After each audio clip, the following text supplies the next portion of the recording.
I'm going to go over some reasons why you might want to skip the DJI Mini 3 Pro. Let's talk about it. So to be very clear, there are a lot of things that I like about this drone, including its ability to shoot 4K at 60 frames per second video, 10-bit video color, new battery design.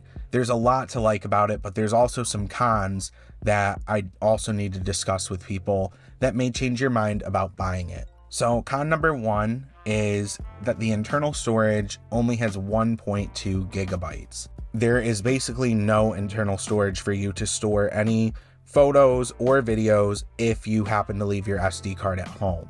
Now, this doesn't happen a lot, but it can definitely happen, and it will be annoying when you get to your destination and you can't fly your drone. Well, you can, but you won't be able to save anything that you're capturing. So that is just something to keep in mind. If that's not a big deal to you, then it is what it is, but I thought it was worth mentioning. Number two is there is not a true 48 megapixel image quality. So the sensor is not equipped to shoot 48 megapixel photos. It's more of the drone just stacking multiple images to create the illusion of a 48 megapixel photo, but it is by no means a true 48 megapixel photo. So sorry to burst your bubble, but DJI likes to come up with these numbers that make the drone sound way better than it really is. I would prefer if DJI could just be honest and just advertise that feature as another feature, but not advertise the drone as shooting 48 megapixel photos, because it's just not true. Going back to that sensor for the camera, it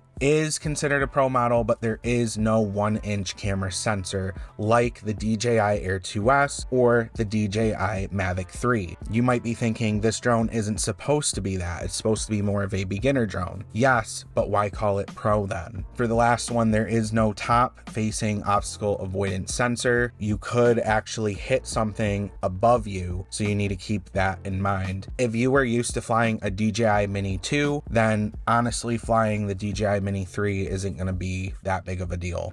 You really don't, like, I personally turn off obstacle avoidance, but I thought that this might be a con for people that, you know, basically rely on it. Those are really the cons that I could think of when it comes to the Mini 3. Other than that, it is a really great drone, but these are just some things to consider when you are making your buying decision. Should I get the Mini 3 Pro or should I get a Mavic 3, which is very different, but you might have different needs for it or need better quality, and there are better options than the Mini 3. But that is all for this video. If it helped you out, please hit the subscribe button, hit that notification bell, and also please give this video a thumbs up.